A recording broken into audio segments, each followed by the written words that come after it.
হযরত ঈসা আলাইহিস সালাতু ওয়াস সালামের আসমানে উঠায় নেওয়ার পর সেই 7টি যুবক কোন এক রাজ্যে ইসলামে দীক্ষিত হয়েছিলেন। সেই রাজ্যের অত্যাচারী বাদশা, অত্যাচারী রাজা সে ছিল মূর্তি পূজারী, অগ্নি পূজারী। তারা সেই বাদশা প্রজাদেরকে অগ্নি পূজা করার জন্য, মূর্তি পূজা করার জন্য বাধ্য করত। শুধু তাই নয়, রাষ্ট্রীয়ভাবে অগ্নি পূজা করা, মূর্তি পূজা করা বাধ্যতামূলক ছিল। কিন্তু তাদের ওই 7 জন যুবকের অগ্নি পূজা করা, মূর্তি পূজা করা পছন্দনীয় ছিল না। পছন্দনীয় না থাকার কারণে তারা ঈসাই ধর্ম গ্রহণ করেছিল। আল্লাহ রাব্বুল আলামিনের প্রেরিত নাজিলকৃত তাওরাত গ্রন্থ, ইনজিল গ্রন্থ অনুসরণ করে চলতেন।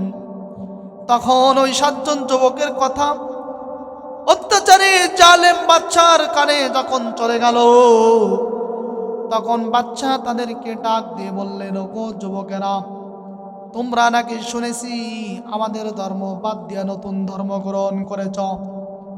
তখন ওই যুবকেরা বলল, হ্যাঁ মহারাজ জাহাপানা, আপনি ঠিকই শুনেছেন। আমরা আপনাদের এই কথাকথিত প্রথাগত মূর্তি পূজা আর অগ্নি পূজা মানতে পারবো না। আমাদের অন্তরের ভিতরে এমন একটি ধর্মের নূর আলো প্রবেশ করেছে, যেই ধর্মের নূর আলো কোনোদিন আমাদের থেকে আর বের হবে না। বাচ্চা তাদেরকে বলল, ঠিক আছে, তোমরা ছোট মানুষ, বুঝতে পারো নাই, এই জন্য তোমাদেরকে আমি 3 দিন টাইম দিতেছি। এই 3 দিনের ভিতরে যদি তোমরা নিজেরা শুধরায় না নাও, নতুন ধর্ম পরিত্যাগ না করো, যদি পূর্বের ধর্মে আমার ফিরে না আসো, তাহলে তোমাদেরকে আমি এমন একটা শাস্তি প্রদান করব, যেই শাস্তি পাইয়া ইতিহাসের পাতায় সকলেই তোমাদের শাস্তি স্মরণ করবে। তখন তারা বলল, 7 জন যুবক এক বাক্যে বলে উঠল, ওগো জাহাপানা, আপনি আমাদের জাহাপানা মহারাজ সেরেতাজ বাদশা, আমরা আপনার প্রজা, আমরা আপনার অধীনে থাকি, কিন্তু এমন কোন নিয়ম কানুন, আইন কানুন আমরা মানতে পারবো না, এমন কোন আপনার আদেশ আমরা মানতে পারবো না যে আদেশটা আমাদের ঈমানের বিরুদ্ধে চলে যায়, যে আদেশটা আল্লাহ তাআলার বিরুদ্ধে চলে যায়, যে আদেশটা নবীজির বিরুদ্ধে চলে যায়, ইসলামের বিরুদ্ধে চলে যায়, এই রকম কোন আদেশ আমরা মান্য করতে পারবো না।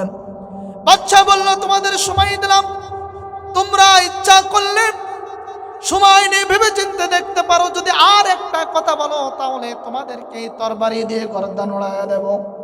কি বললেন? তরবারি দিয়ে গর্দান উড়াইয়া দেব। তখন 7 যুবক কি একাকী ভাবে যার যার মতো চিন্তা ভাবনা করতেছে। কিন্তু আর একটা কথা বলে রাখে, 7 জন যুবক কি গরিব মানুষের সন্তান ছিল, ইতিহাসের পাতায় রয়েছে। এই 7 জন যুবক ছিল সকলেই এমপি, মন্ত্রী, বড় বড় পদের, রাষ্ট্রীয় বড় বড় পদের সন্তান। জন্ম আমার নবীর যুগে হলে কেমন হতো, জন্ম আমার নবীর যুগে হলে কেমন হতো, দুনয়নে রাসূল পাক দেখিলে কেমন হতো, জন্ম আমার নবীর যুগে হলে কেমন হতো। আসতো ভেসে ফজর হতে হযরতে বিলালের মধুর আযান, যে আযানে ছিল এমন প্রেম মুগ্ধ রহমান। আসতো ভেসে ফজর হতে হযরতে বিলালের মধুর আযান, যে আজানে ছিল এমন প্রেম, মুগ্ধ রহমান দয়াল নবীর পিছে নামাজ পড়লে কেমন হতো জন্ম আমার নবীর যুগে হলে কেমন হতো জন্ম আমার নবীর যুগে হলে কেমন হতো। সুবহানাকা লা ইলমা লানা ইল্লা মা আল্লামতানা ইন্নাকা আনতাল আলিমুল হাকীম। সকলে জিকির করি লা ইলাহা ইল্লাল্লাহ, আরো জোরে লা ইলাহা ইল্লাল্লাহ, লা ইলাহা ইল্লাল্লাহ। আসমানের মালিক তুমি আল্লাহ, পাহাড় মালিক তুমি আল্লাহ, তুমি ছাড়া নেই মাবুদ এক আল্লাহ, লা ইলাহা ইল্লাল্লাহ, লা ইলাহা ইল্লাল্লাহ, লা ইলাহা ইল্লাল্লাহু মুহাম্মাদুর রাসূলুল্লাহ সাল্লাল্লাহু আলাইহি ওয়াসাল্লাম। মহাগ্রন্থ আল কোরআন স্রষ্টার মহাদান রাসূলুল্লাহ সাল্লাল্লাহু আলাইহি ওয়াসাল্লামের সর্বশ্রেষ্ঠ মুজিজা, যা কিয়ামত পর্যন্ত এই মুজিজা অবশিষ্ট থাকবে। সুবহানাল্লাহ।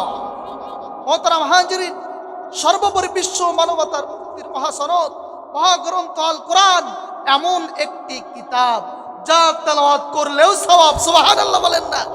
যা তেলাওয়াত করলেও সওয়াব, যা তেলাওয়াত শুনলেও সওয়াব। কোরআন তেলাওয়াতের মাহফিলে আসলে, কোরআন তেলাওয়াতের আলোচনার সমাবেশে আসলে, কোরআন তেলাওয়াতের আলোচনার বাগিচায় আসলে আল্লাহ রাব্বুল আলামিন তাদেরকে মাফ করে দেন। সুবহানাল্লাহ। এই পৃথিবীতে একমাত্র মহাগ্রন্থ আল কোরআন ছাড়া এরকম আর কোন ধর্মগ্রন্থ দ্বিতীয়টা নাই, যেই ধর্মগ্রন্থটা পাঠ করলে, তেলাওয়াত করলে, শ্রবণ করলে, শিক্ষা দিলে, অন্য কাউকে এর প্রতি আমল করার প্রতি উদ্বুদ্ধ করলে সব হয়, আছে না? প্রিয় হাজিরিন, এখন প্রশ্ন হলো, এই কোরআন নাজিল করার মূল লক্ষ্য কি, মূল উদ্দেশ্য? কোরআন নাজিল করার মূল লক্ষ্য উদ্দেশ্য অনেক রয়েছে, তার যেগুলো প্রধানতম, তার মধ্য থেকে একটি মূল লক্ষ্য হলো কোরআনী সমাজ গঠন করা। কি সমাজ গঠন করা? কোরআনী সমাজ গঠন করা। কোরআনী সমাজ মানে হলো আল্লাহর ওহীর দিক নির্দেশনা মতে সমাজ পরিচালিত হবে, রাষ্ট্র পরিচালিত হবে, পরিবার পরিচালিত হবে, সমাজ পরিচালিত হবে, ঠিক কিনা? বিপ্লব মানে জীবন দিয়া বসে থাকা নয়, সে কোনো দিন আসবে না রে করো যদি ভয়। বিপ্লব মানে জীবন দিয়া বসে থাকা নয়, সে কোনো দিন আসবে না রে করো যদি ভয়। আসবে বিজয় রক্ত আর জীবনের বিনিময়, আসবে বিজয় রক্ত আর জীবনের বিনিময়। বিপ্লব মানে জীবন দিয়া বসে থাকা নয়, সে কোনো দিন আসবে না রে করো যদি ভয়। লড়াইয়ের ওই ময়দানেতে যেতে তোমাকে হবে, প্রয়োজনে সব রক্তটুকু জমিনেই ঢেলে দেবে, ঠিক কিনা? লড়াইয়ের ওই ময়দানেতে যেতে তোমাকে হবে, প্রয়োজনে সব রক্তটুকু জমিনেই ঢেলে দেবে। তবুও তোমার লড়তেই হবে, মানিবে না পরাজয়। বিপ্লব মানে জীবন দিয়া বসে থাকা নয়, সে কোনো দিন আসবে না রে করো যদি ভয়। বিপ্লব মানে জীবন দিয়া বসে থাকা নয়, সে কোনো দিন আসবে না রে করো যদি ভয়। কোনো ভয় আছে? 24-এর স্বাধীনতার পর থেকে আমরা চাই বাংলাদেশ বাংলাদেশ হবে কোরআনের বাংলাদেশ। 24-এর স্বাধীনতার পর থেকে আমরা চাই বাংলাদেশ হবে ইসলামের বাংলাদেশ।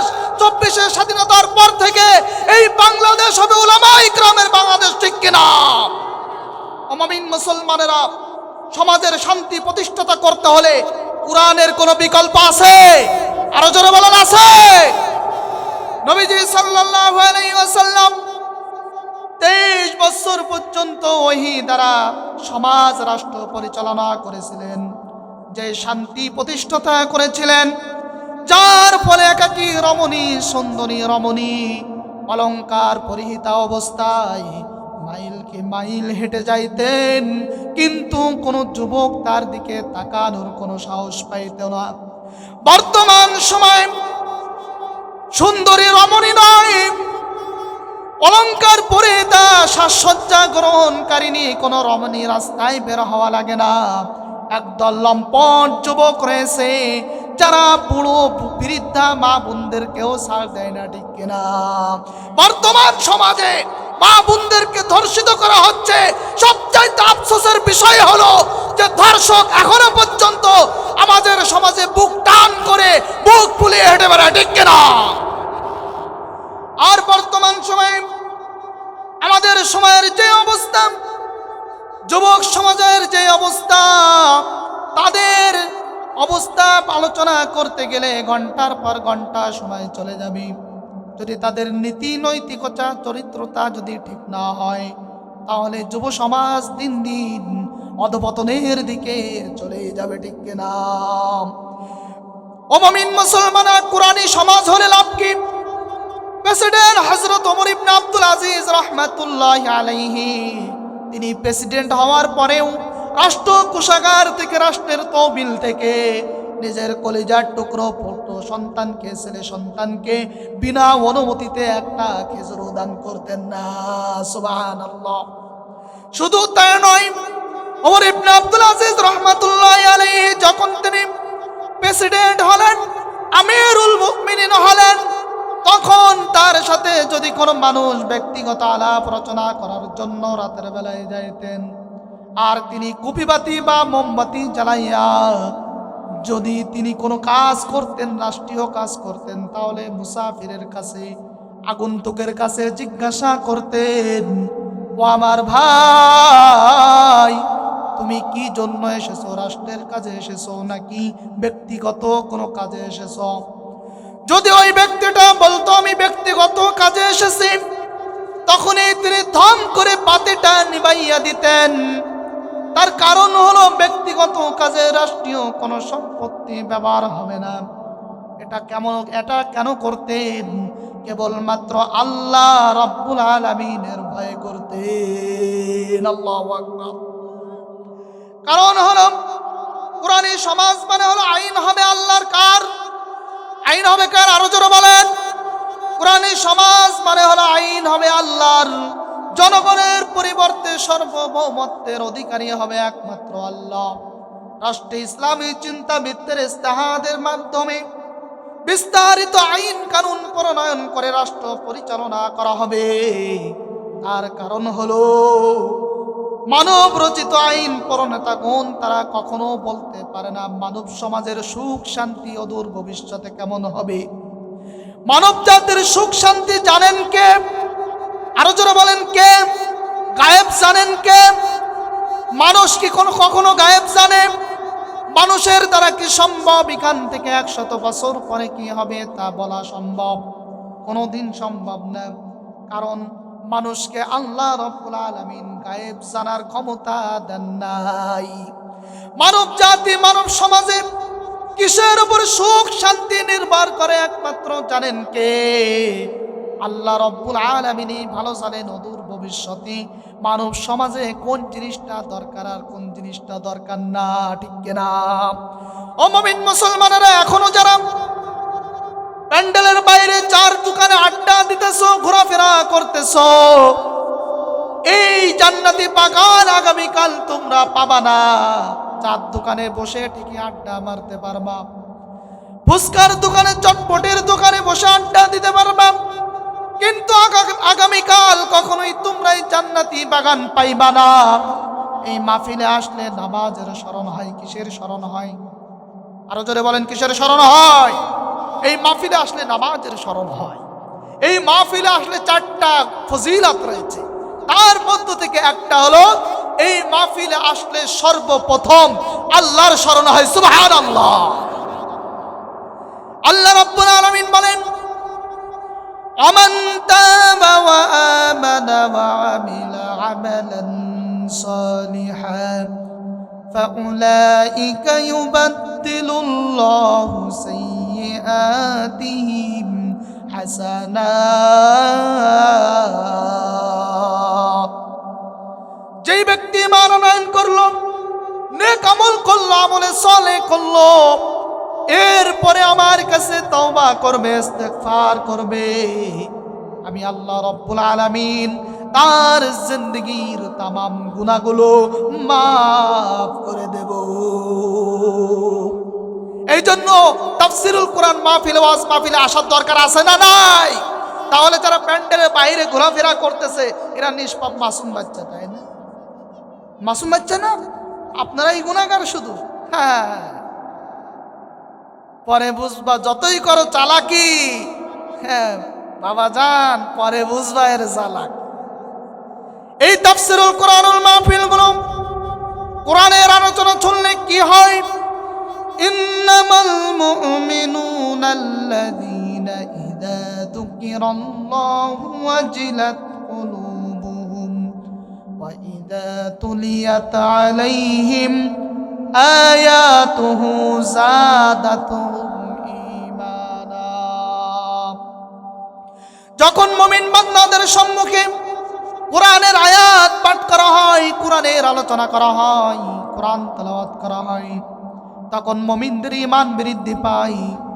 আর মুমিনদের ঈমান শুধু বৃদ্ধি পেয়ে শেষ হয় না, বরং মুমিনদের অন্তরগুলো বিগলিত হয়ে যায়। তো আমরা যারা মাহফিলে প্যান্ডেলে বাইরে আছি তাদের ঈমান বৃদ্ধি করার দরকার নাই, তাই না? কি বলেন, দরকার নাই? তো ওদের ঈমান 100%ই ছাড়াই গেছে। আর আমরা যারা মাহফিলে প্যান্ডেলের ভিতরে আছি আমাদের ঈমান এখনো ঘাটতি। এজন্য আমরা কোরআনের আলোচনা শুনতে এসেছি, ঠিক না? ও মুমিন মুসলমানরা, কোরআনুল মাহফিলে আসলে, কোরআনের আলোচনা শুনলে রব্বুল আলামিন বলেন তার ঈমানের ভিতরে বৃদ্ধি পায়, তার ঈমানটা তাজা হয়ে যায়, অন্তরটা নরম হয়ে যায়, বিগলিত হয়ে যায়। শুধু তাই নয়, আল্লাহ রাব্বুল আলামিন তার সমস্ত জীবনের গুনাহগুলো মাফ করে দেন। এই কোরআনের মাহফিলগুলো একদল ফেরেশতারা, রহমতের ফেরেশতারা আসমান থেকে নেমে এসে বেষ্টন করে রাখেন। এরপর আর একদল ফেরেশতারা এসে তাদের কাঁধে ভার করে দাঁড়ায়। এইভাবে একের পর এক দাঁড়াইতে দাঁড়াইতে আসমান পর্যন্ত যায়। যখন আসমান পর্যন্ত এইভাবে বেষ্টনী করে রাখে, মাহফিল শেষে যখন আল্লাহ রাব্বুল আলামিনের দরবারে ফেরত যায়, তখন আল্লাহ তাআলা সবকিছু জানা সত্ত্বেও জিজ্ঞাসা করেন, ওগো ফেরেশতারা, তোমরা কোথা থেকে আসলা, কোথায় ছিলে এত সময়? ফেরেশতারা বলেন, ওগো আল্লাহ, রায়পাশা মাদ্রাসা প্রাঙ্গণে গ্রামবাসীর উদ্যোগে একটা মাহফিলের আয়োজন করা হয়েছিল। ওখানে কিছু সংখ্যক মানুষ আপনার আলোচনা করতেছিল, আর একজন মানুষ কোরআন সম্পর্কে আলোচনা করতেছিল, আর কিছু সংখ্যক আপনার বান্দারা সেই আলোচনা শুনতেছিল। ওগো আল্লাহ, সেই আলোচনায় আমরা বেষ্টনী করে দাঁড়াইয়াছিলাম। তখন আল্লাহ রাব্বুল আলামিন বলেন, ও ফেরেশতারা, তারা কি চাই? ফেরেশতারা বলে, ওগো আল্লাহ, আমরা কি দেখলাম যে তারা আপনার জিকির করতেছে, আপনার প্রশংসা করতেছে, আপনার হামনাত গাইতেছে, আপনার নবীর প্রশংসা করতেছে। আল্লাহ রাব্বুল আলামিন বলেন, তাহলে এখন তারা কি চায়? তখন ফেরেশতারা বলে, ওগো আল্লাহ, তারা জাহান্নাম থেকে পানা চাই, মুক্তি চাই। তখন আল্লাহ তাআলা বলেন, তারা কি জাহান্নাম দেখেছে? আপনারা কি জাহান্নাম দেখেছেন? আমরা কেউ জাহান্নাম দেখি নাই। আল্লাহ রাব্বুল আলামিন বলেন, ওগো ফেরেশতা, তারা কি জাহান্নাম দেখেছে? ফেরেশতারা বলে, না না না, তারা জাহান্নাম তো দেখে নাই আল্লাহ। এরপর আল্লাহ রাব্বুল আলামিন বলে, ওগো ফেরেশতারা, তারা আর কি চাই? তখন ফেরেশতারা বলে, ওগো আল্লাহ, তারা জান্নাত কামনা করে, জান্নাতের আশায় তারা তাদের জীবনটা আপনার জন্য কোরবান করে দিচ্ছে। আল্লাহ রাব্বুল আলামিন বলবেন, ওগো ফেরেশতারা, তারা কি জান্নাত কখনো দেখেছে? আপনারা কি দেখেছেন নি জান্নাত? আমি তো দেখি নাই, আপনারা যদি কেউ দেখে থাকেন বলেন। জান্নাত এমন একটা নিয়ামত, যেই নিয়ামত দুনিয়ার কোনো মানুষের পক্ষে দেখা সম্ভব আছে বলেন? কোনো সম্ভব নেই। তখন আল্লাহ রাব্বুল আলামিন ফেরেশতাদেরকে জিজ্ঞাসা করবেন, ও আমার ফেরেশতারা, ফেরেশতারা, যেই সমস্ত বান্দা বান্দিরা কোরআনের আলোচনা শুনতেছিল, ওই সমস্ত বান্দা বান্দিরা কি আমার জান্নাতের নাজ নিয়ামত দেখেছে? তখন ফেরেশতারা বলবে, না না, তারা আপনার জান্নাতের নাজ নিয়ামত দেখে নাই। তখন আল্লাহ রাব্বুল আলামিন বলবেন, ফেরেশতারা, আমার যেই সমস্ত বান্দারা আমাকে না দেখে, আমার জাহান্নামের ভয়াবহ কঠিন আযাব না দেখে, জান্নাতের অসংখ্য অফুরন্ত নাজ নিয়ামত না দেখে আমার জন্য যারা এত পাগল, ও ফেরেশতারা, তোরা সাক্ষী থাক, আমি ওই সমস্ত বান্দা বান্দীদেরকে মাফ করে দিলাম।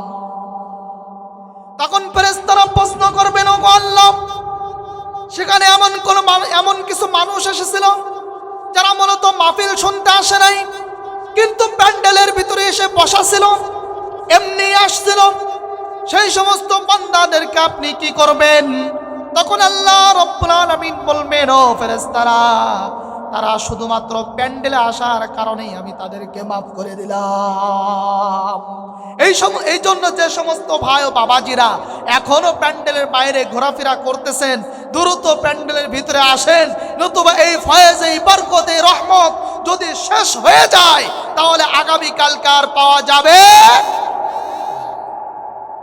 যে কথা বলতেছিলাম, কোরআনী সমাজ গঠন করতে হবে, কোরআনের ভিতরে শান্তি প্রতিষ্ঠাতা করতে হলে, সমাজের ভিতরে শান্তি প্রতিষ্ঠাতা করতে হলে কোরআনের কোনো বিকল্প নাই। আছে কোনো বিকল্প নাই। কোরআনী সমাজ কিভাবে গঠন করতে হবে জানার দরকার আছে না নাই? আল্লাহ রাব্বুল আলামিন বলেন, কুল তাআলাউ আতলু মা হাররামা রাব্বুকুম আলাইকুম আল্লা তুশরিকু বিহি শাইআ ওয়া বিল ওয়ালিদাইনি ইহসানা ওয়া লা তাকতুলু আওলাদাকুম মিন ইমলাক নাহনু নারযুকুকুম ওয়া ইয়্যাকুম ওয়া লা তাকরাবুল ফাওয়াহিশা মা যাহারা মিনহা ওয়া মা বাতান ما ظهر منها وما بطن ولا تقتلوا النفس التي حرم الله إلا بالحق ولا يزنون। কোরআনের প্রতিটি আয়াত হলো হিদায়াতের আলোর দিশারি, বন্ধ হৃদয়ের কপাট খুলে দেয়, হৃদয়ের জন্মরিচিকা দূর করে অন্ধকার থেকে বের করে আলোর দিকে নিয়ে যায়। অমমিন মুসলমানেরাও, বাবাজিরাও, যুব সমাজের ভাই ও বন্ধুরা, আমি যে আয়াতখানা পাঠ করেছি সূরা আনআমের 151 নম্বর আয়াত, এই আয়াতের ভিতরে সমাজ গঠন করার জন্য আল্লাহ তাআলা 5টি মূলনীতি বলেছেন, 5টি পয়েন্ট বলেছেন। ইনশাআল্লাহ আপনাদের সম্মুখে প্রত্যেকটা পয়েন্ট আলোচনা করব ইনশাআল্লাহ। 1 নম্বর পয়েন্ট হলো আল্লাহ তুশরিক বিহি শাইআ। আল্লাহ রাব্বুল আলামিন বলেন, কোরআনী সমাজ গঠন করতে হলে, কোরআনী সমাজ গঠন করে সমাজের ভিতরে শান্তি প্রতিষ্ঠাতা করতে হলে সর্বপ্রথম যেই কাজটা করতে হবে তা হলো লা তুশরিক বিহি শাইআ, আল্লাহ তাআলার সাথে কাউকে শিরিক করা যাবে না। 1 নম্বরে কি? আল্লাহর সাথে শিরিক করা যাবে না। আল্লাহ রাব্বুল আলামিনের সাথে শিরিক করলে ক্ষতি কি? আল্লাহ তাআলা বলেন, ওয়া মান ইউশরিক বিল্লাহি ফাকান্নামা খাররা মিনাস সামাই ফাতাখতাফুহু আত-তায়র আও তাহবি বিহির রিহু ফি মাকানিন সাহিক। আল্লাহ রাব্বুল আলামিন বলেন, যেই ব্যক্তি আমার সাথে শিরক করবে, কেমন যেন সে আসমানের সূর্য চূড়া থেকে পড়ে গেল, তারপরে একটা পাখি তাকে ছো মেরে নিয়ে চলে গেল। একটা পাখি তাকে দূর প্রান্তরে নিয়ে গিয়ে ফেলে রেখে আসলো। ও মুমিন মুসলমানেরা, বিষয়টা স্পষ্ট হলো না? একটু ক্লিয়ার করে বলি। যখন কোনো মানুষ আল্লাহ তাআলার সাথে শিরক করে, তখন ওই মানুষটা ঈমানের যেই সমুচ্চ স্থান রয়েছে, সেই স্থান থেকে দম করে নিচে পড়ে বেঈমান হয়ে যায়। ঈমানের একটা স্থান আছে, যেই রকম অট্টালিকা তৈরি করা হলে 200 তলা বিল্ডিং যদি তৈরি করা হয়, তাহলে অনেক উঁচু দেখাবে না নিচু দেখাবে? উঁচু দেখাবে। তো ওই উঁচুর থেকে যদি একটা মানুষ পা স্লিপ করে নিচেই পড়ে, তাহলে সে বেঁচে থাকবে? আসবে না? আলু ভর্তা হয়ে যাবে না? তো ঠিক তদ্রুপ ভাবে যদি কোনো মানুষ আল্লাহ রাব্বুল আলামিনের সাথে শিরকে লিপ্ত হয়, আল্লাহ তাআলাকে এক বলে না জানে, আল্লাহ তাআলা ছাড়া দ্বিতীয় কোন আর মাবুদ নাই, এটা যদি স্বীকার না করে, তাহলে ওই মানুষটাও ঈমানের সর্বোচ্চ স্থান থেকে ধম করে মাটিতে পড়ে যায়, আর তখন সে বেঈমান হয়ে যায়। নাউজুবিল্লাহ। শুধু এখানেই শেষ নয়, যদি একটা মানুষ ঈমান হারা হয়ে গেল, কিন্তু তারপরে তার যে শাস্তিটা দেওয়া হয়, তার যে ক্ষতিটা হয়, তা হলো আয়াতে কারিমার ভিতরে বলা হয়েছে, নিয়ে অদূর প্রান্তে ফেলে রেখে আসে। তার মানে হলো তার অন্তরটা বক্র হয়ে যায়, তার কলিজাটা শক্ত হয়ে যায়, ভালো কথা কানে শুনতে মন চায় না, ভালো কাজ করতে তার মন চায় না, এমনকি ভালো কাজে সহযোগিতা করতে মন চায় না। তার অন্তরটা এমন ভাবে বক্রতা হয়ে যায়, সদা সর্বদা সে ভালো কাজে বাধা প্রদান করতে থাকে, শয়তানের দাসত্ব গ্রহণ করে শয়তানি কাজ করতে থাকে। তার খেয়াল খুশির মতো, নিজেদের খেয়াল খুশির মতো নিজের জীবনটা পরিচালনা করতে থাকে। ও মুমিন মুসলমানেরা, এই হলো ঈমান হারা হয়ে গেলে আল্লাহ রাব্বুল আলামিনের সাথে শরীক করলে সর্বনিম্ন ক্ষতি। আর সবচাইতে বড় ক্ষতি হলো, আল্লাহ রাব্বুল আলামিন বলতেছেন, ইন্নাল্লাহা লা ইয়াগফিরু আন ইউশরাকা বিহি ওয়া ইয়াগফিরু মা দুনা যালিকা লিমান ইয়াশা। আল্লাহ রাব্বুল আলামিন বলেন, ও দুনিয়ার মানুষ, দুনিয়ার জমিনে তুমি যতই গুনাহ করো না কেন, যদি তোমার গুনাহ পাহাড় সমতুল্য হয়ে যায়, সমুদ্রের ফেনা বরাবরও যদি তোমার গুনাহ হয়ে যায়, তাহলে আমি আল্লাহ তোমার সমস্ত গুনাহ মাফ করে দেব, কিন্তু শিরিক করলে আমি আল্লাহ ক্ষমা করব না।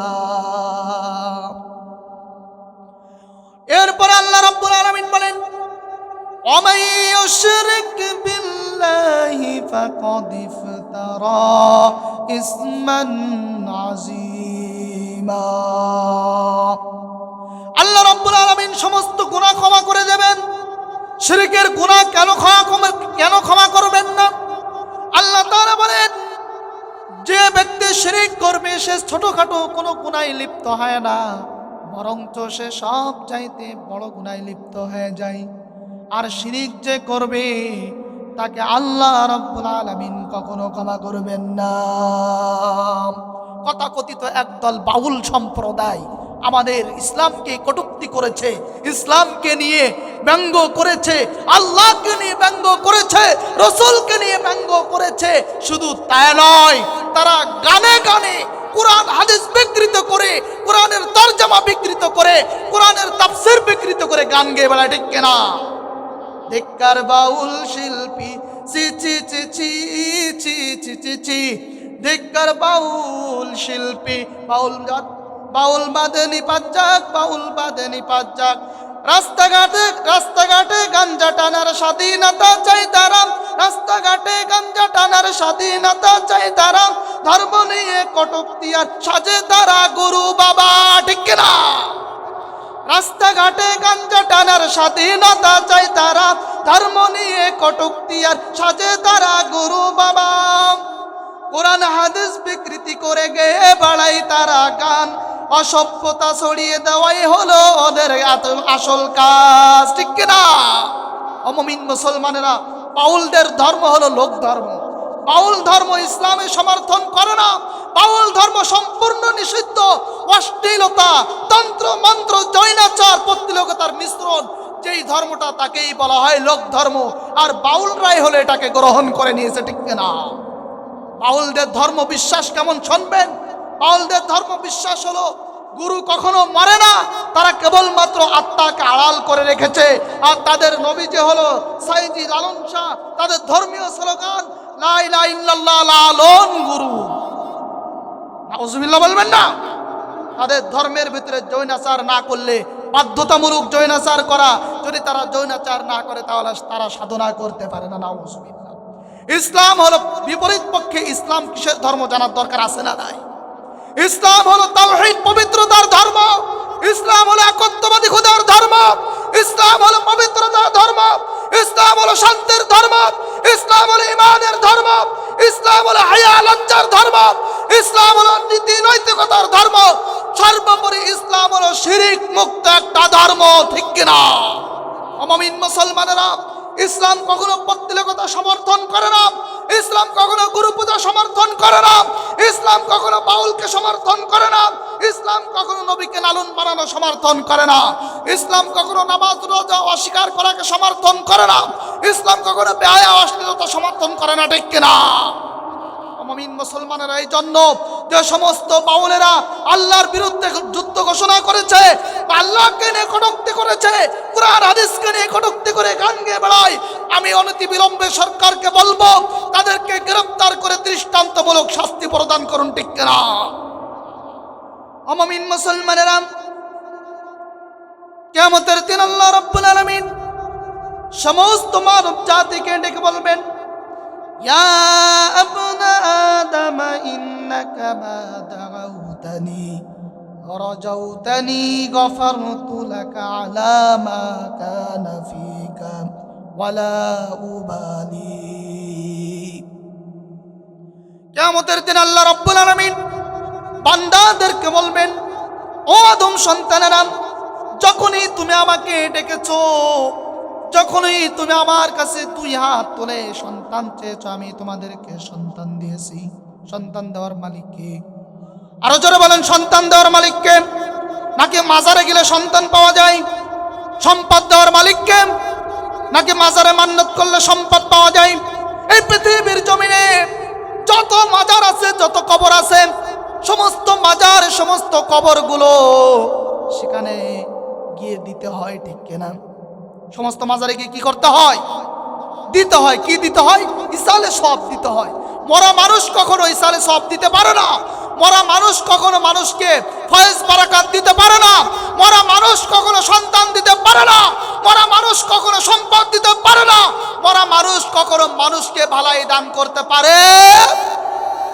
কিন্তু পৃথিবীতে একটাই কবর আছে, একটাই মাজার আছে, যেই কবর, যেই মাজার জিয়ারত করতে গেলে আল্লাহ রাব্বুল আলামিন অটোমেটিকলি ওই মানুষটার ভিতরে পরিবর্তনে দেয়। সুবহানাল্লাহ। যেই মাজার থেকে রহমত নিয়ে আসতে হয়, যেই মাজার থেকে সাকানাত নিয়ে আসতে হয়, যেই মাজার থেকে শান্তি নিয়ে আসতে হয়, সেই মাজারটাকে আর বলেন তো খানজাহান আলীর মাজার না? শাহজালালের মাজার না? ফুলতলি মাজার না? কার মাজার? নবীজি সাল্লাল্লাহু আলাইহি ওয়াসাল্লামের। আর যারা বলেন নবীজি সাল্লাল্লাহু আলাইহি ওয়াসাল্লাম। তাহলে আমরা যারা মাজার পূজা করি, মাজারে মান্নত করি, মাজারে গিয়ে সিজদায় পড়ে থাকি, তাহলে এদেরকে কি বলতে হবে? মুশরিক নাকি কাফের না বেঈমান? কোনটা? ইমান থাকবে মাজারে গিয়ে সিজদা করলে? তাই পাশা কবরস্থানে গিয়ে যদি আপনারা সিজদায় পড়ে থাকেন, আহারে বাপরে, তুই যে এত কিছু করে গেলি, আমি তো এইসব সামাল দিতে পারছি না বাপ, তুই একটু আমার যে করি হোক বাসা, আপনার ইমান থাকবে? না যাবে? তাহলে মাজারে কিছু করা যাবে? মাজারে কিছু করা যাবে না। আরেকটা মাসআলা, মসজিদে মান্নত করলে কখনো সেই মান্নত পূরণ হয় না। মসজিদে মান্নত করা জায়েজ নেই, মসজিদে কখনো মান্নত করা যাবে না। এজন্য মান্নত কোন জায়গায় করতে হবে? মাদ্রাসায় করতে হবে। মান্নত যে স্থান সেই স্থানে গিয়ে করতে হবে, কিন্তু মসজিদে গিয়ে মান্নত করা যাবে। মনে থাকবে তো ইনশাআল্লাহ? আল্লাহ তাআলা আমাদের সকলকে কবুল করুন, সকলে বলে আমিন। ও মুমিন মুসলমানেরা, আল্লাহ রাব্বুল আলামিন বলবেন, ওগো আমার বান্দা, তুমি আমার কাছে যখন যা চেয়েছো, সন্তান চেয়েছো, আমি তোমাকে সন্তান দিয়েছি। তুমি অভাব অনাটনে পড়েছো, আমি অভাব অনাটন দূর করার জন্য সম্পদ দিয়েছি। তুমি আমার কাছে নিরাপত্তা চেয়েছো, আমি নিরাপত্তা দিয়েছি। তুমি আমার কাছে সুখ শান্তি চেয়েছো, আমি সুখ শান্তি দিয়েছি। তুমি আমার কাছে সম্মান চেয়েছো, আমি তোমাকে সম্মান দান করেছি। সব কিছু করেছি, শুধু তাই নয়, ওগো বান্দা, ওয়ারাজাউতানি গফারতু লাক, তুমি ভুল করে বসেছো, নাফরমানি করেছো, এরপরে আমার কাছে আবার ফেরত এসেছো, তওবা করেছো, আমার কাছে আবার দোয়া করেছো, আল্লাহ জীবনে যা ভুল করেছে আর কখনো করব না। আল্লাহ রাব্বুল আলামিন বলেন, আমি তোমার জীবনের সমস্ত গুনাহগুলো মাফ করে দিলাম। সুবহানাল্লাহ।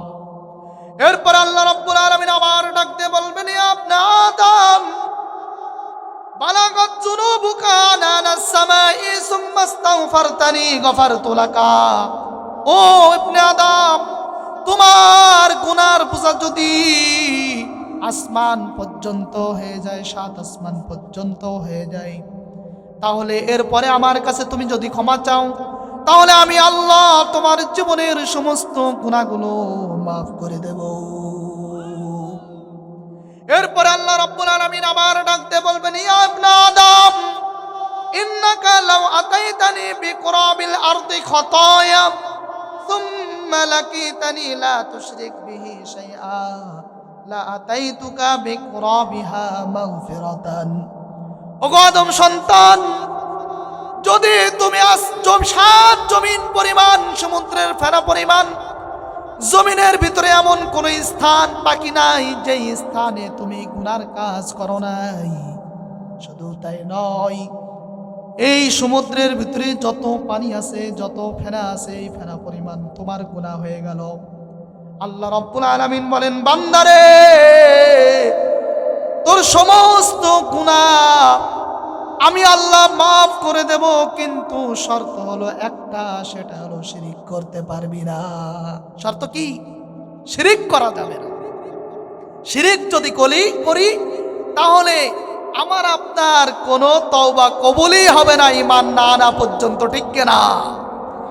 যখনই কোনো মানুষ বেঈমান হয়ে যায়, কাফের মুশরিক, যখন কোনো কাফের মুশরিক কালেমা লা ইলাহা ইল্লাল্লাহ, লা ইলাহা ইল্লাল্লাহ, আরো জোরে,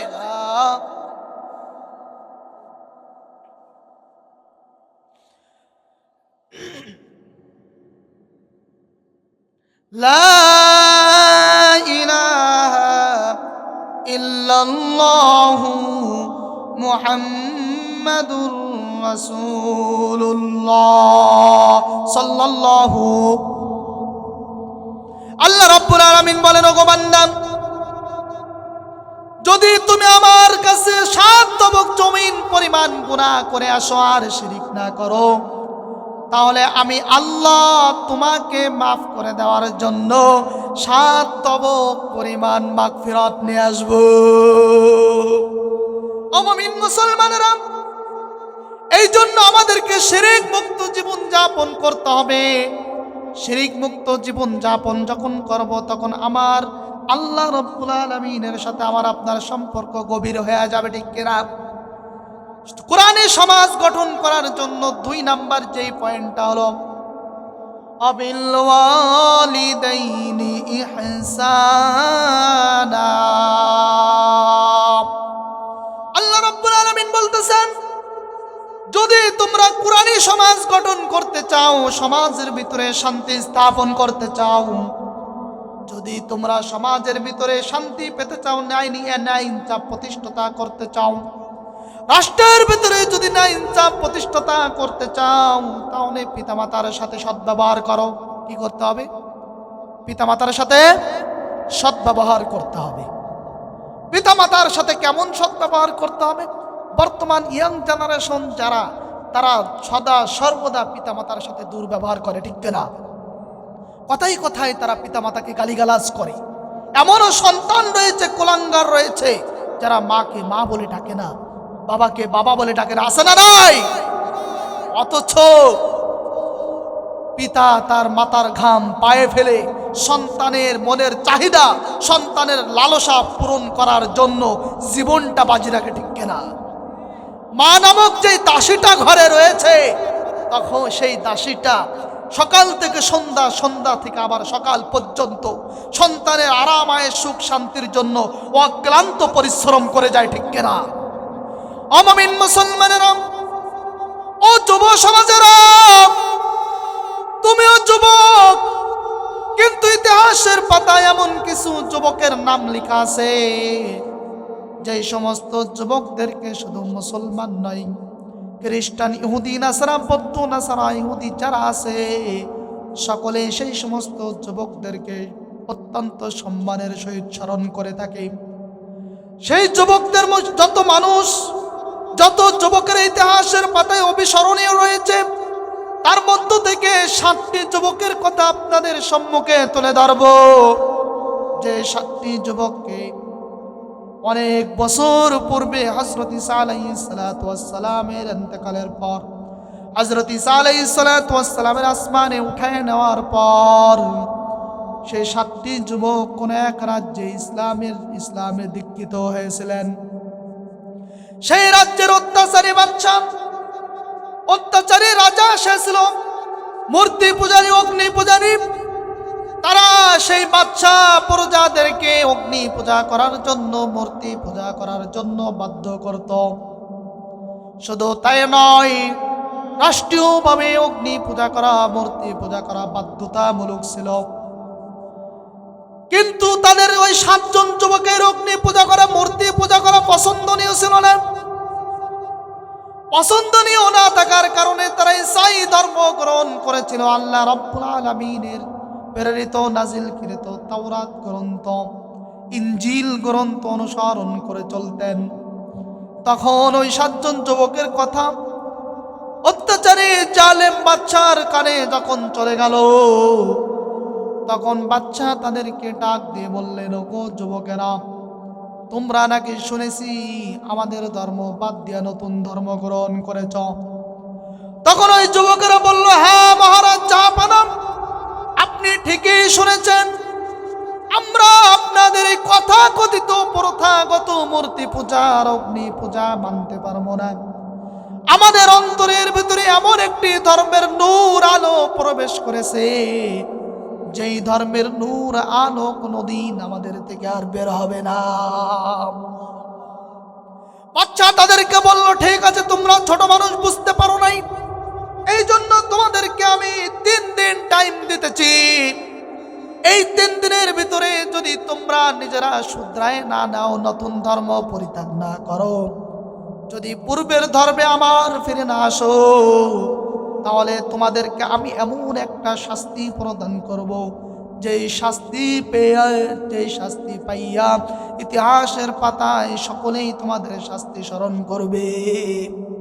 তখন তারা বলল, 7 জন যুবক এক বাক্যে বলে উঠল, ওগো জাহাপানা, আপনি আমাদের জাহাপানা, মহারাজ, সেরেতাজ বাদশাহ, আমরা আপনার প্রজা, আমরা আপনার অধীনে থাকি, কিন্তু এমন কোন নিয়ম কানুন, আইন কানুন আমরা মানতে পারবো না, এমন কোন আপনার আদেশ আমরা মানতে পারবো না যে আদেশটা আমাদের ঈমানের বিরুদ্ধে চলে যায়, যে আদেশটা আল্লাহ তাআলার বিরুদ্ধে চলে যায়, যে আদেশটা নবীজির বিরুদ্ধে চলে যায়, ইসলামের বিরুদ্ধে চলে যায়, এই রকম কোন আদেশ আমরা মান্য করতে পারবো না।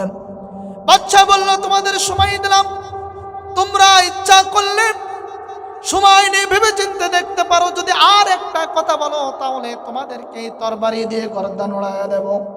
কি বললেন? তরবারি দিয়ে গর্দান উড়াইয়া দেব। তখন 7 যুবক কি একাকী ভাবে যার যার মতো চিন্তা ভাবনা করতেছে। কিন্তু আর একটা কথা বলে রাখে, 7 জন যুবক কি গরিব মানুষের সন্তান ছিল, ইতিহাসের পাতায় রয়েছে। এই 7 জন যুবক ছিল সকলেই এমপি, মন্ত্রী, বড় বড় পদের, রাষ্ট্রীয় বড় বড় পদের সন্তান। এই জন্য তাদেরকে সময় দেওয়া হলো। বাদশা তাদেরকে বলেছে, তোমরা রাষ্ট্রের বড় বড় এমপি, মন্ত্রী, বড় বড় উপদেষ্টা পরিষদের সন্তান বলে তোমাদেরকে সময় দিলাম, নতুবা তোমাদেরকে এখনই হত্যা করে দৃষ্টান্তমূলক শাস্তি প্রদান করতাম। নাউজুবিল্লাহ। অমমিন মুসলমানেরা, যুবক ভাইয়েরা, ভালো করে শুনে নাও। তুমিও যুবক ছিলা, তারাও যুবক ছিল। তুমি যুবকের দ্বারা সমাজ সেবামূলক কাজ হয় না। তুমি যুবকের দ্বারা কখনো পিতামাতার খেদমত হয় না। তুমি যুবকের দ্বারা কখনো মসজিদ ভরে না। একমাত্র জুমার দিন ছাড়া পাওয়া যায় না। সবাই ব্যস্ত থাকে গেম খেলা নিয়ে, খেলার আড্ডায়। আর কি বলেন, আরো বলেন আপনারা। আমি সব বললে তো আবার সমস্যা, তবে হুজুর আমাদের ঝেড়ি দেশ, হুজুর ভালো না। কিন্তু বাস্তব কথা বলতেছি বাবা, যদি তুমি যোগ্য হও, এরপরে যদি তুমি 70,000 পর্দার ভিতরেও লুকায়া থাকো, তাহলে এই সমাজ তোমাকে 70,000 পর্দার ভিতর থেকে টেনে বের করবে, ঠিক কিনা? আর যদি তুমি অযোগ্য হও, যদি তুমি ভরা মজলিসে, সমাবেশেও যদি চিল্লায়া চিল্লায়া বলো যে আমি যোগ্য, আমাকে একটা চাকরি দাও, কাজ দাও, মানুষ তোমার দিকে থুতু ফেলবে না, ঠিক কিনা? কেমন পোলা পান তুমি, কেমন পোলা পান, কেমন পোলা পান তুমি, কেমন পোলা পান। বলেন আমার সাথে সাথে, কেমন পোলা পান তুমি, কেমন পোলা পান। আবার বাড়ি গেলে বুড়ো বাবাদের আবার সমস্যা নেই তো। ওই আগের মাহফিলে এই গজলটা গাইছিলাম, এক বাবাজি বলতেছে, হুজুর বাড়ি গেলে অবস্থা খারাপ, বাড়িতে বের করে দিতে, আর বলতে পারবো না, আপনিই বলেন। যদি আপনাদের এরকম সমস্যা থাকে তাহলে আমিই বলতেছি, আমার সাথে সাথে গাইতে হবে।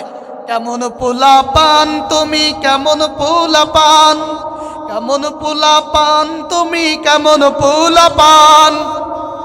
মুরব্বীদের সামনে তুমি খাও সিগারেট পান, কেমন পোলা পান তুমি, কেমন, বলেন, কেমন পোলা পান, কেমন পোলা পান তুমি, কেমন পোলা পান, কেমন পোলা পান তুমি, কেমন পোলা পান। তুমি বাপের টাকায় ফুটানি মারো, আয় করো না। আমাদের সমাজে নেই, আমাদের সমাজে রাই পাশাই, আরে নেই, আবার কয় আছে তো দেখছি বিছালের। আমাদের সমাজে নেই ভাই, একটু বলেন নেই। তুমি বাপের টাকায় ফুটানি মারো, আয় করো না। তুমি কথাই কথাই তর্ক করো, সম্মান করো না। দেখবেন যে কটা বেকার বাপের টাকায় ফুটানি মারে, এদের আচার ব্যবহার হয় সবচাইতে নিম্নমানের, ঠিক কিনা? কারণ যেই সন্তানটা প্রাপ্ত বয়স হওয়ার পরে বাপের আয় রোজগারের সোর্স বোঝে, বাপের কষ্টের মর্যাদা বোঝে, ওই সন্তানটার আচার ব্যবহার হয় নমনীয়, ঠিক কিনা? আর যেটা ফুটানি করে বেড়ায়, ওটা মনে করে বাপ যায় সকালে, আর এমনি বাপের চেহারা দিকে মানুষ টাকা দিয়ে দেয়। হ্যাঁ তো সোজা না, যখন বাপ হবা তখন বুঝবা কেমন লাগে। এর আগে কোনোদিন বুঝে আসবে? তুমি বাপের টাকায় ফুটানি মারো, আয় করো না। তুমি কথাই কথাই তর্ক করো, সম্মান করো না। তুমি দিনে রাতে বড়দেরকে করো অপমান, ঠিক কিনা? বুড়ো বাবাজিদেরও কিন্তু দোষ আছে, শুধু একা যুবকদের দোষ আমি দেব না। আপনি মুরব্বী হয়ে, বুড়ো হয়ে কিভাবে যুবকদের সামনে পান সিগারেট খান? আছে না এরকম? আশ্চর্য লাগে, হুজুর সরে যান, সিগারেট খাবো। আপনার জন্য আর শান্তি নেই, আপনি কেন চার দোকানে আসেন? আর বলেন আমাদের চার দোকানে যাওয়া যাবে না, এই জন্য আর যাই। কি করেন? মহা মুসিবত। আপনি সরেন, সিগারেট খাবার না, আপনার সামনেই ধরালাম, এই বাধ্য হয়ে ধরান, উপায় তো নেই, উপায় নেই। আবু সে একটা গল্প বলি। এক প্রাইমারি স্কুলে একটা ছাত্র, তার নাম আবুল, এত বদমাইশ ভেজাল। তো একদিন হলো টিওনো অফিস থেকে নোটিশ আসছে যে স্কুল পরিদর্শন করার জন্য টিওনো সাহেব আসবে এবং শিক্ষা মন্ত্রণালয়ের সচিব সাহেব, আরও যারা শিক্ষা সুপার যারা আছে তারা আসবে। তো হেড স্যার বলছে, আবুল তোর কালকে ছুটি। আর আবুল চিন্তা করতেছে, ব্যাপার কি, কালকে আমার ছুটি, তার মানে আবার কি। তো এই চিন্তা করে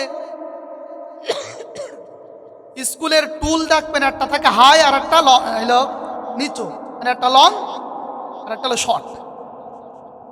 তো ও ওই হাইটার নিচেই শুয়ে রয়েছে। এখন সবাই, এখন টিউনো আসছে, সুপার আসছে, তারপরে শিক্ষা মন্ত্রণালয়ের সচিব আসছে। তো ক্লাসে ঢোকার পর হেড স্যারের সাথে আছে, অন্যান্য শিক্ষকগণ সাথে আছে। তো জিজ্ঞাসা করতেছে, যাক মাশাআল্লাহ তোমরা তো লেখাপড়া সবাই ভালো করতেছো। তা বলতেছে, হ্যাঁ জি স্যার, কোনো সমস্যা নেই।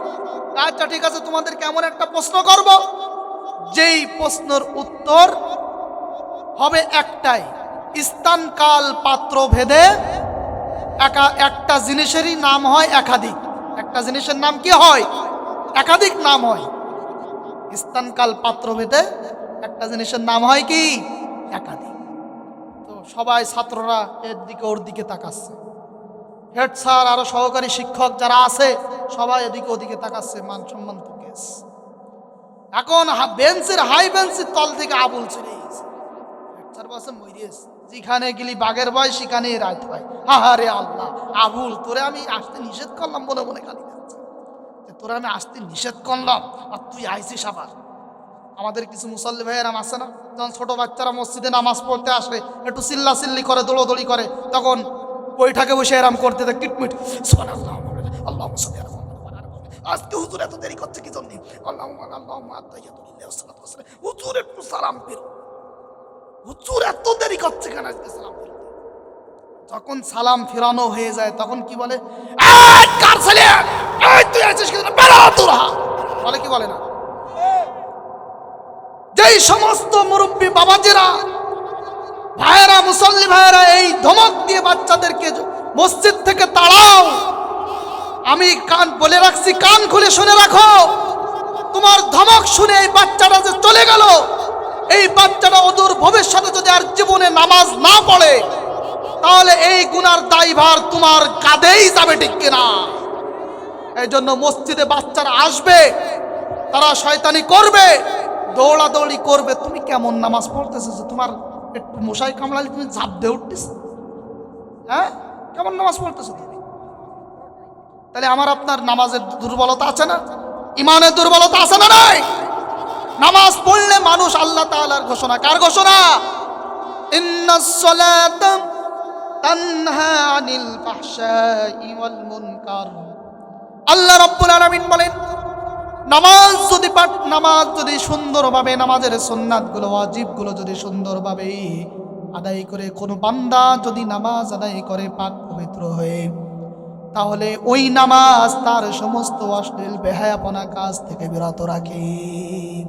কিন্তু আমরা নামাজ পড়তেছি, লেনদেন করে আসে না নাই? নামাজ পড়তে পড়তে কপালে দাগ কেটে গেছে, কিন্তু সুদি লেনদেন কমাই না, আছে না নাই? নামাজ পড়তেছে, ঘুষ খাই, সুদ খাই, মিথ্যা কথা বলে, আচরণ ভালো না, কথাই কথায় উল্টো পাল্টা বলি, আছে না নাই? যেগুলো এরকম করে তাদের সমস্যা কোন জায়গায় বলবো আমি? আপনারা রাগ করেন, যাই করেন বলি, এদের সমস্যা হলো বাড়িতে এদের কোনো সম্মান নেই, স্ত্রীও এদের সম্মান করে না, সন্তানরা এদের সম্মান করে না। এখন ঝাড়বে কার উপরে? ইমাম মরছেন আর এই ছোট ছোট জীবুত যারা নামাজ পড়তে আসে, ঠিক কিনা? মিথ্যা বললাম? এদের কাজই এটা। আর যেই বাচ্চার বাড়ি সম্মান রয়েছে, স্ত্রী সম্মান করে, সন্তানেরা সম্মান করে, তারা কোনোদিন ওইসব গুনার টাইম নেই। তারা আসে নামাজ কালাম পড়তে, তাদের কাজের আর কাজ, কাজ আর যেটার কোনো কাজ নেই, এটা আর কি করবে? কাজ তো একটা করতে হবে, তা করে কি? কি করে? কথা বলেন না কেন? অমমিন মুসলমানেরা, হাই বেঞ্চের তল থেকে আবুল দাঁড়ায় গেছে।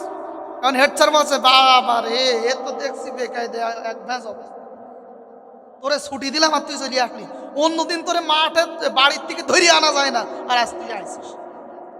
এখন আবুল বের হয়ে বলছে, লাব্বাইক, আমি এর উত্তর জানি।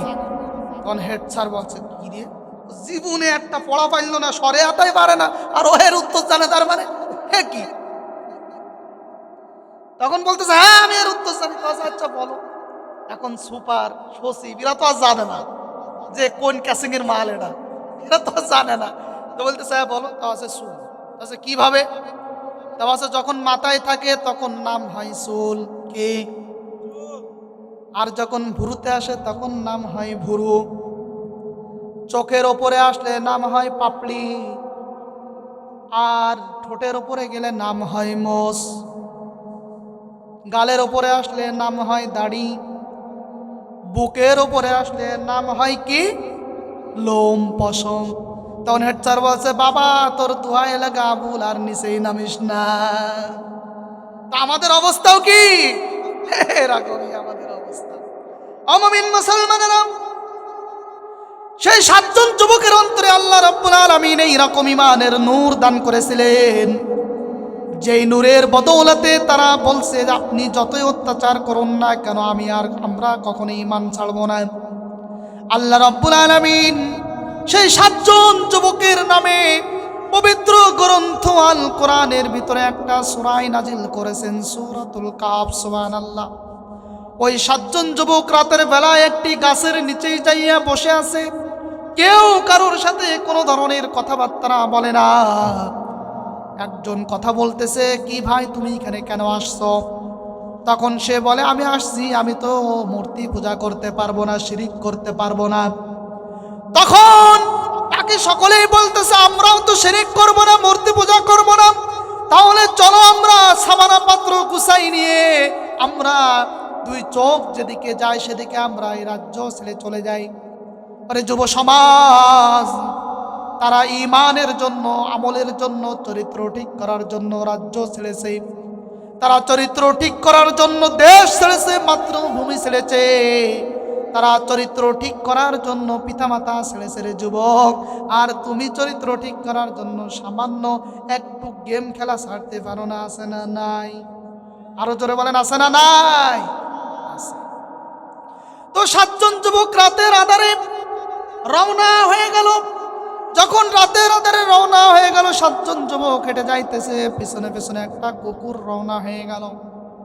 সেই কুকুরটা তাদের পেছনে ঘেউ ঘেউ করে ডাক দিচ্ছে। তখন তারা তাড়ানোর চেষ্টা করলো। আল্লাহ রাব্বুল আলামিন কুকুরের জবান খুলে দিলেন। কুকুরও বলল যে এই বাচ্চা জালেম, আল্লাহকে ভয় করে না, আল্লাহর পূজা যেই বাচ্চা করে না, যেই বাচ্চা মূর্তি পূজা করে, পৌত্তলিকতার পূজা করে, আমরা সেই রাজ্যে থাকতে চাই না, আমরাও তোমাদের সাথে যাব। এরপরে সেই 7 জন যুবক আর কুকুর একটা পাহাড়ের গুহায় গিয়ে আশ্রয় নিলেন। 309 বছর পর তাদের ঘুম ভেঙে গেল। তারা ঘুম থেকে, যেহেতু রাতের বেলায় গেছে, ঘুম থেকে উঠে বলতেছে, ক্বালা কাম লাবিস্তা, ক্বালা লাবিস্তু ইয়াওমান আও বাযা ইয়াওম। পরস্পরে আলোচনা করতেছে, আমরা মনে হয় 1-2 ঘন্টা ঘুমাইছি। কি বলতেছে? আমরা মনে হয় 1-2 ঘন্টা ঘুমাইছি। মুমিন মুসলমানেরা, তখন একজন বলতেছে, যাও, একজন যে একটু বেশি চালাক, চোখ কান খোলা রেখে শহরে যাবা, শহরে যাইয়া খাদ্য সামগ্রী কিনে নিয়ে আসো, কিছু খাবারের জন্য নিয়ে আসো। তখন তারা শহরে যাওয়ার পর খাদ্য সামগ্রী ক্রয় করেছে। খাদ্য সামগ্রী ক্রয় করার পর যখন টাকা দিতে গেছে, তৎকালীন যুগের অবস্থা এরকম ছিল, যেই বাচ্চা হতো, যে সম্রাট হতো, তার নামে টাকা ছাপানো হতো, তার ছবি দেওয়া থাকতো এবং তার রাজত্বের সাল কোথা থেকে শুরু হয়েছে, কবে শেষ হয়েছে, এইগুলো দেওয়া থাকতো। তো যখন টাকা পরিশোধ করার জন্য গেছে, তখন দোকানদার হাতে টাকা নিয়ে বলতেছে, আহারে, এটা তো 300-400 বছর আগের টাকা। সুবহানাল্লাহ বলবেন না? তার কারণ হলো ওই রাজ্যের ভিতরে তৎকালীন যেই বাদশা ছিল, সেই বাদশা ছিল মুসলমান। সে তার রাজ্যের ভিতরে একদল করে ফেলেছিল ইসলাম ধর্মের অনুসারে, আর একদল ছিল মূর্তি পূজক। তো যারা মূর্তি পূজা করত, তারা বিশ্বাস করত না যে মরণের পরে আবার জীবিত হবে। বাদশা তাদেরকে বুঝাইতে সক্ষম হচ্ছিল না, কিন্তু আল্লাহ রাব্বুল আলামিন তার কুদরতি ভাবে ওই আসহাবে কাফের যুবকদেরকে ঘুম থেকে জাগাইয়া দিলেন। ঘুম থেকে জাগাইয়া দেওয়ার পর যখন সবাই কিনে নিল, তখন লোকজন এক জায়গায় জড়ো হয়ে গেল। কি ব্যাপার, এত 300-400 বছর আগের টাকা, তোমরা কোথায় ছিলে এতদিন? তখন যুবকটা বলল, আমরা 300-400 বছর আগে যে জালেম অত্যাচারী বাচ্চা ছিল তার জুলুমের শিকার হয়ে আমরা পাহাড়ের গুহায় গিয়ে আশ্রয় নিয়েছিলাম। তো বলছে, আচ্ছা ঠিক আছে, আসো, বাচ্চার দরবারে আছো। বাচ্চার দরবারে যাওয়ার পর বাচ্চা তাদেরকে স্বাগত জানালেন। অমুমিন মুসলমানেরা, শুধুমাত্র আল্লাহ তাআলার প্রতি ঈমান আনার কারণে, আল্লাহ তাআলাকে বিশ্বাস করার কারণে আল্লাহ তাআলা তাদেরকে এত মর্যাদা দান করলেন যে তাদের নামেই পবিত্র গ্রন্থ আল কোরআনের ভিতরে একটা সূরাই নাজিল করেছেন, সূরাতুল কাহাফ। এই জন্য আমাদের উচিত হবে আমাদের ঈমানকে বাঁচানোর জন্য, আমাদের সমাজকে সুন্দর করার জন্য, রাষ্ট্রকে সুন্দর করার জন্য, দেশকে সুন্দর করার জন্য, পরিবারকে সুন্দর করার জন্য কোরআনে আইন প্রতিষ্ঠাতা করতে হবে, ঠিক কিনা? আল্লাহ তাআলা আমাদের সকলকে তৌফিক দান করুন, আমিন। ওয়া আখিরু দাওয়ানা আলহামদুলিল্লাহি রাব্বিল আলামিন।